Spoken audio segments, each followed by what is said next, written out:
Hello दोस्तों, स्वागत है आपका अपने यूट्यूब चैनल A1 सक्सेस पर। तो आज की क्लास हमारी जो रहेगी CDP की जो सीरीज चल रही है उसमें हमारी ये क्लास नंबर होगी 35। इससे पहले हम 34 क्लास डिस्कस कर चुके हैं। अगर आपने नहीं देखी है तो डिस्क्रिप्शन में लिंक दिया हुआ है, वहाँ प्लेलिस्ट बनी हुई है CDP की, वहाँ जाके आप एक एक वीडियो को देख सकते हैं और अपनी प्रैक्टिस कर सकते हैं।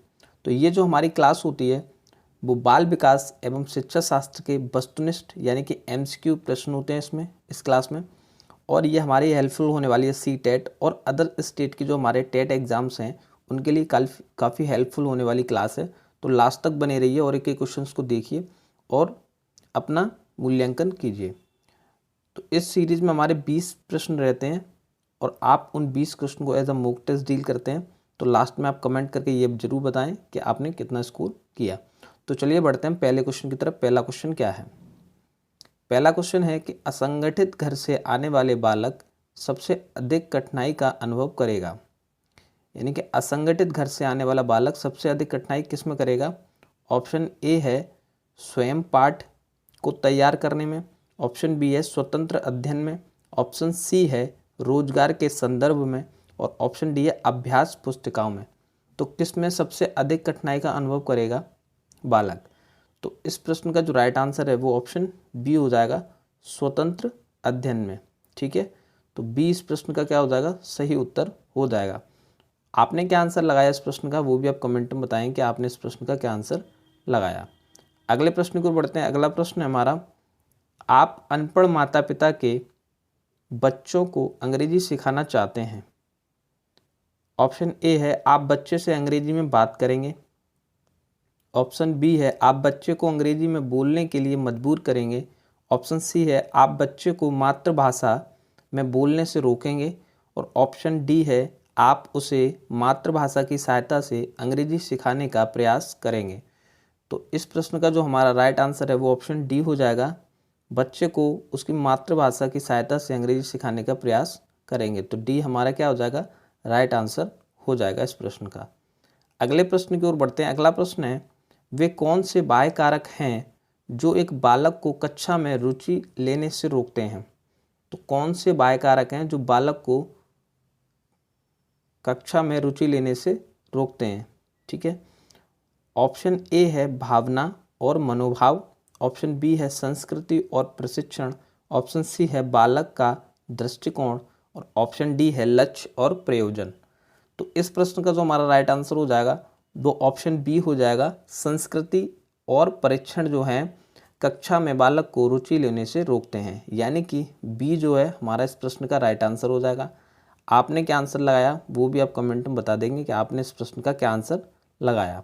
अगले प्रश्न की ओर बढ़ते हैं। अगला प्रश्न है, कमजोर वर्ग यानी कि वीकर सेक्शन से बालक से क्या तात्पर्य है? यानी कि वीकर सेक्शन के बालक से क्या तात्पर्य है? ऑप्शन ए है ऐसे अभिभावकों के बालक से जिनकी वार्षिक आय कम है, ऑप्शन बी है ऐसे अभिभावकों के बालक से जो वंचित वर्ग में आते हैं, ऑप्शन सी है ऐसे अभिभावकों के बालक से जो गरीबी रेखा से नीचे की सीमा में आते हैं और ऑप्शन डी है ऐसे अभिभावकों के बालक से जो सरकार द्वारा निर्धारित न्यूनतम सीमा की वार्षिक आय की सीमा से नीचे के वर्ग में आते हैं। तो इस प्रश्न का जो राइट आंसर हो जाएगा वो ऑप्शन डी हो जाएगा, यानी कि ऐसे अभिभावक के बालक से जो सरकार द्वारा निर्धारित न्यूनतम सीमा की वार्षिक आय की सीमा से नीचे के वर्ग में आते हैं। तो डी हमारा क्या हो जाएगा? राइट आंसर हो जाएगा इस प्रश्न का। वीकर सेक्शन की बात करी गई थी, यानी कि कमजोर वर्ग के बालक की। तो डी इस प्रश्न का राइट आंसर हो जाएगा। अगले प्रश्न की ओर बढ़ते हैं। अगला प्रश्न है, 5वीं कक्षा के दृष्टिबाधित शिक्षार्थी यानी कि विद्यार्थी जो दृष्टिबाधित हैं, ऑप्शन ए है को निचले स्तर के कार्य करने की छूट मिलनी चाहिए, ऑप्शन बी है कि माता पिता और मित्रों द्वारा उनके दैनिक कार्यों को करने में सहायता की जानी चाहिए, ऑप्शन सी है के साथ कक्षा में सामान्य रूप से व्यवहार किया जाना चाहिए और श्रव्य यानी कि CD के माध्यम से सहायता से उपलब्ध करानी चाहिए, ऑप्शन डी है के साथ कक्षा में विशेष व्यवहार किया जाना चाहिए। यानी कि दृष्टिबाधित विद्यार्थियों के साथ क्या किया जाना चाहिए या इसमें से इम्पोर्टेंट बताना है आपको क्या राइट आंसर होगा इस प्रश्न का। तो इस प्रश्न का जो हमारा राइट आंसर होगा ऑप्शन सी हो जाएगा। जो दृष्टिबाधित विद्यार्थी हैं उनके साथ कक्षा में सामान्य रूप से व्यवहार किया जाना चाहिए, ठीक, और श्रव्य सीडी के माध्यम से सहायता उपलब्ध कराई जानी चाहिए। तो सी हमारा इस प्रश्न का क्या हो जाएगा, राइट आंसर हो जाएगा। आपने क्या लगाया कमेंट में वो भी बताएंगे कि आपने इस प्रश्न का क्या आंसर लगाया। अगले प्रश्न की ओर बढ़ते हैं। अगला प्रश्न है, कक्षा 5 के न्यून दृष्टि वाले बालकों को ऑप्शन ए है निम्न स्तर के कार्य करने के लिए माफ़ करना उचित है। ऑप्शन बी है उसके दैनिक कार्य में उसके माता पिता तथा मित्रों की सहायता करनी चाहिए। ऑप्शन सी है कक्षा में सामान्य रूप से बर्ताव करना चाहिए और ऑडियो सीडी के जरिए सहायता प्रदान करनी चाहिए। और ऑप्शन डी है कक्षा में विशेष बर्ताव करना चाहिए। तो इस प्रश्न का जो राइट आंसर हो जाएगा ऑप्शन सी हो जाएगा, कक्षा में सामान्य रूप से बर्ताव करना चाहिए और ऑडियो सीडी के जरिए सहायता प्रदान करनी चाहिए। तो सी इस प्रश्न का राइट आंसर हो जाएगा। इसी से मिलता जुलता क्वेश्चन इससे पहले वाला था, दोनों ही सेम लगभग थे क्योंकि उसमें दृष्टिबाधित की बात कर रहे थे, यहाँ न्यून दृष्टिबाधित बालकों की बात कर रहे हैं। तो सी इस प्रश्न का क्या हो जाएगा, राइट आंसर हो जाएगा। अगले प्रश्न की ओर बढ़ते हैं। अगला प्रश्न है, निम्न में से कौन सी मानसिक मंदता यानी कि मेंटल रिटार्डेशन की विशेषता नहीं है। यहाँ पर नहीं पूछा गया है कौन सी विशेषता नहीं है मानसिक मंदता की। ऑप्शन ए है बुद्धि लब्धि IQ का 25 से 70 के मध्य होना। ऑप्शन बी है धीमी गति से सीखना एवं दैनिक जीवन की क्रियाओं को नहीं कर पाना। ऑप्शन सी है वातावरण के साथ अनुकूलन में कठिनाई होना। और ऑप्शन डी है अंतर्वैयक्तिक संबंधों यानी कि इंटरपर्सनल रिलेशन का कमजोर होना। तो इस प्रश्न का जो राइट आंसर हो जाएगा वो ऑप्शन डी हो जाएगा, अंतर्वैयक्तिक संबंधों यानी कि इंटरपर्सनल रिलेशन का कमजोर होना। इस प्रश्न का क्या हो जाएगा, राइट आंसर हो जाएगा, यानी कि ऑप्शन डी हमारा सही उत्तर हो जाएगा। अगले प्रश्न की ओर बढ़ते हैं। अगला प्रश्न है, निःशक्त बालकों की शिक्षा के लिए प्रावधान किया जा सकता है। ऑप्शन ए है समावेशित शिक्षा द्वारा। ऑप्शन बी है मुख्य धारा में डालकर यानी कि मेन स्ट्रीमिंग। ऑप्शन बी है समाकलन द्वारा यानी कि इंटीग्रेशन। ऑप्शन डी है इनमें से कोई नहीं। तो इस प्रश्न का जो राइट आंसर हो जाएगा वो ऑप्शन ए हो जाएगा, समावेशित शिक्षा द्वारा। समावेशित शिक्षा द्वारा क्या है, निःशक्त बालकों की शिक्षा के लिए प्रावधान किया जा सकता है। तो ए इस प्रश्न का क्या हो जाएगा, राइट आंसर हो जाएगा। अगले प्रश्न की ओर बढ़ते हैं। अगला प्रश्न है, प्रतिभाशाली होने का संकेत नहीं है। रिक्त स्थान प्रतिभाशाली होने का संकेत नहीं पूछा गया है। ऑप्शन ए है सृजनात्मक विचार। ऑप्शन बी है दूसरों के साथ झगड़ना। ऑप्शन सी है अभिव्यक्ति में नवीनता। और ऑप्शन डी है जिज्ञासा यानी कि क्यूरियोसिटी। तो इस प्रश्न का जो राइट आंसर हो जाएगा वो ऑप्शन दूसरा हो जाएगा, दूसरों के साथ झगड़ना, यानी कि 20 प्रश्न का क्या हो जाएगा, राइट आंसर हो जाएगा। अगले प्रश्न की ओर बढ़ते हैं। अगला प्रश्न है, डिसलेक्सिया किससे संबंधित है। तो हमें बताना है कि डिसलेक्सिया जो है वो किससे संबंधित है। ऑप्शन ए है मानसिक विकार। ऑप्शन बी है गणितीय विकार। ऑप्शन सी है पठन विकार। और ऑप्शन डी है व्यवहार संबंधी विकार। तो इस प्रश्न का जो राइट आंसर हो जाएगा ऑप्शन सी हो जाएगा, पठन विकार डिसऑर्डर से संबंधित है डिसलेक्सिया। तो सी हमारा इस प्रश्न का राइट आंसर हो जाएगा। रिपीटेड क्वेश्चन है, काफ़ी बार रिपीट हुआ है ये डिसलेक्सिया, ठीक है, एग्जाम्स में। अगले क्वेश्चन की ओर बढ़ते हैं। अगला क्वेश्चन है, विशेष आवश्यकता वाले बालकों को शिक्षा उपलब्ध कराई जानी चाहिए। ऑप्शन ए है अन्य सामान्य बालकों के साथ।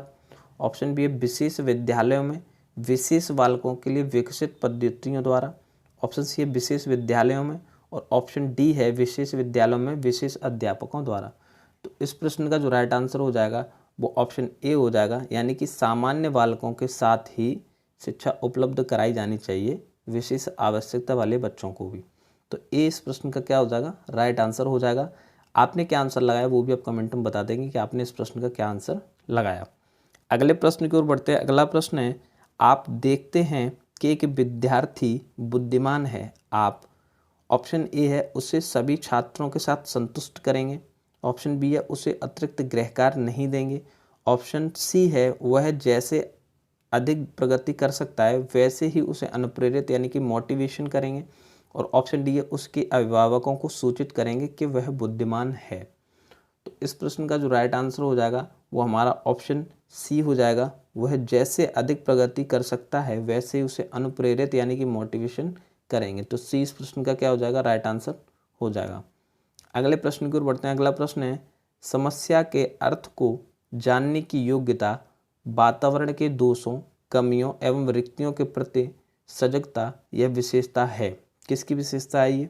ऑप्शन ए प्रतिभाशाली बालकों की, ऑप्शन बी है सामान्य बालकों की, ऑप्शन सी है सृजनशील बालकों की, और ऑप्शन डी है इनमें से कोई नहीं। तो इस प्रश्न का जो राइट आंसर हो जाएगा वो ऑप्शन सी हो जाएगा, सृजनशील बालकों की यह विशेषता है। ठीक है, तो सी इस प्रश्न का राइट आंसर हो जाएगा। यानी कि सृजनशील बालक जो हैं अर्थ को जानने की योग्यता रखते हैं, वातावरण के दोषों, कमियों और रिक्तियों के प्रति सजग रहते हैं। तो इस प्रश्न का जो राइट आंसर है ऑप्शन सी हमारा सही हो जाएगा। अगले प्रश्न की ओर बढ़ते हैं। अगला प्रश्न है, विशेष शिक्षा संबंधित है। विशेष शिक्षा किससे संबंधित है? ऑप्शन ए है मेधावी शिक्षार्थी के लिए शिक्षा से, ऑप्शन बी है कम योग्य विद्यार्थियों के लिए शैक्षिक कार्यक्रम से, ऑप्शन सी है अध्यापकों के लिए प्रशिक्षण कार्यक्रम से, और ऑप्शन डी है पिछड़ी बुद्धि के विद्यार्थियों के लिए प्रशिक्षण कार्यक्रम से।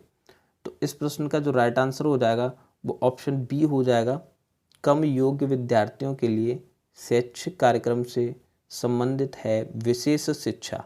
ठीक है, तो बी इस प्रश्न का क्या हो जाएगा, राइट आंसर हो जाएगा। अगले प्रश्न की ओर बढ़ते हैं। अगला प्रश्न है, आरटीई एक्ट यानी कि राइट टू एजुकेशन एक्ट 2009 के अनुसार प्राथमिक विद्यालय में शिक्षकों को प्रति सप्ताह कुल कितने घंटे की योजना बनाकर कार्य करना है? ऑप्शन ए है 30 घंटे, ऑप्शन बी है 45 घंटे, ऑप्शन सी है 42 घंटे, और ऑप्शन डी है 50 घंटे। तो इस प्रश्न का जो राइट आंसर हो जाएगा वो ऑप्शन बी हो जाएगा, यानी कि 45 घंटे। ठीक है, 20 प्रश्न का राइट आंसर हो जाएगा। आपने क्या लगाया आंसर वो भी आप कमेंट में बताएंगे कि आपने इस प्रश्न का क्या आंसर लगाया। अगले प्रश्न की ओर बढ़ते हैं। अगला प्रश्न है, शिक्षा का अधिकार अधिनियम 2009 लागू नहीं होता है। तो शिक्षा का जो अधिकार अधिनियम है 2009 वो किस पर लागू नहीं होता? ऑप्शन ए है निःशक्त बच्चे, ऑप्शन बी है 6 से 14 आयु वर्ग के बच्चे, ऑप्शन सी है 14 से 18 वर्ष के आयु के बच्चे, ऑप्शन डी है बच्चों की नियमित उपस्थिति। तो इस प्रश्न का जो राइट आंसर हो जाएगा ऑप्शन सी हो जाएगा, 14 से 18 वर्ष के आयु के बच्चे, यानी कि सी इस प्रश्न का राइट आंसर हो जाएगा। अगले प्रश्न की ओर बढ़ते हैं। अगला प्रश्न है, यदि आपकी कक्षा का बच्चा सी को डी और डी को सी लिखे पढ़े तो वह कौन से रोग से पीड़ित है? ऑप्शन ए है मलेरिया, ऑप्शन बी है डिसलेक्सिया, ऑप्शन सी है फाइलेरिया, और ऑप्शन डी है टाइफाइड। तो इस प्रश्न का जो राइट आंसर हो जाएगा वो ऑप्शन बी हो जाएगा, क्योंकि उसे पढ़ने में कठिनाई हो रही है, और पढ़ने में जब कठिनाई हो रही है तो उसका आंसर जो हो जाएगा वो डिसलेक्सिया हो जाएगा, यानी कि बी हमारा राइट आंसर हो जाएगा। अगर लिखने में समस्या होती तो उसका आंसर डिसग्राफिया हो जाता। ठीक है, तो 20 प्रश्न का राइट आंसर हो जाएगा। आपने क्या आंसर लगाया वो भी आप कमेंट में बताएंगे कि आपने इस प्रश्न का क्या आंसर लगाया। अगले प्रश्न की ओर बढ़ते हैं। अगला प्रश्न है, वर्तमान में निःशक्त बच्चों की शिक्षा के लिए कहा गया है। तो निःशक्त बच्चों की शिक्षा के लिए क्या कहा गया है? ऑप्शन ए है समावेशी शिक्षा, ऑप्शन बी है विशेष शिक्षा, ऑप्शन सी है समेकित शिक्षा, और ऑप्शन डी है कोई नहीं। तो इस प्रश्न का जो राइट आंसर हो जाएगा वो ऑप्शन ए हो जाएगा, यानी कि समावेशी शिक्षा। तो ए इस प्रश्न का राइट आंसर हो जाएगा। अगले प्रश्न की ओर बढ़ते हैं। अगला प्रश्न है, पिछड़े बालक ऐसे बच्चे हैं, ऑप्शन ए जिनके सीखने की गति धीमी हो, ऑप्शन बी जिनकी बुद्धि लब्धि स्तर 80 से 90 के बीच हो, ऑप्शन सी है मानसिक रूप से अस्वस्थ और असमायोजित हो, और ऑप्शन डी है उपयुक्त सभी। तो इस प्रश्न का जो राइट आंसर हो जाएगा वो ऑप्शन डी हो जाएगा, उपयुक्त सभी, यानी कि तीनों ही ऑप्शन हमारे ठीक है, यानी कि ऑप्शन डी हमारा सही हो जाएगा। ऑप्शन डी हमारा राइट आंसर हो जाएगा इस प्रश्न का। अगले प्रश्न की ओर बढ़ते हैं। अगला प्रश्न है, एलेक्सिया क्या है? ऑप्शन ए है पढ़ने की अक्षमता, ऑप्शन बी है लिखने की अक्षमता, ऑप्शन सी है सीखने की अक्षमता, और ऑप्शन डी है सुनने की अक्षमता। तो एलेक्सिया किससे संबंधित है? तो इस प्रश्न का जो राइट आंसर हो जाएगा ऑप्शन ए हो जाएगा, पढ़ने की अक्षमता। ठीक है, तो ए इस प्रश्न का क्या हो जाएगा? सही उत्तर हो जाएगा। आपने क्या आंसर लगाया वो भी आप कमेंट में बताएंगे कि आपने इस प्रश्न का क्या आंसर लगाया। तो ये थी आज की हमारी क्लास जिसमें हमने 20 क्वेश्चंस लगाए और आपने उन 20 क्वेश्चनों को एज अ मॉक टेस्ट यानी कि एज अ प्रैक्टिस सेट किया होगा, जो कि हमारे PYQ यानी कि प्रीवियस ईयर क्वेश्चंस रहते हैं। और कमेंट में ये ज़रूर बताएं कि आपने 20 में से कितना स्कोर किया, यानी कि आपका जो स्कोर है वो 20 आउट ऑफ कितना रहा। अगर वीडियो आपको अच्छी लगी हो तो वीडियो को लाइक अवश्य करें और शेयर करें आप उन सभी दोस्तों को जो आपके टीचिंग एग्ज़ाम्स की प्रिपरेशन कर रहे हैं, यानी कि आने वाले CTET और TET की प्रिपरेशन कर रहे हैं, उनको शेयर कर दें। तो मिलते हैं नेक्स्ट वीडियो में कुछ नए PYQ के साथ। तब तक के लिए धन्यवाद।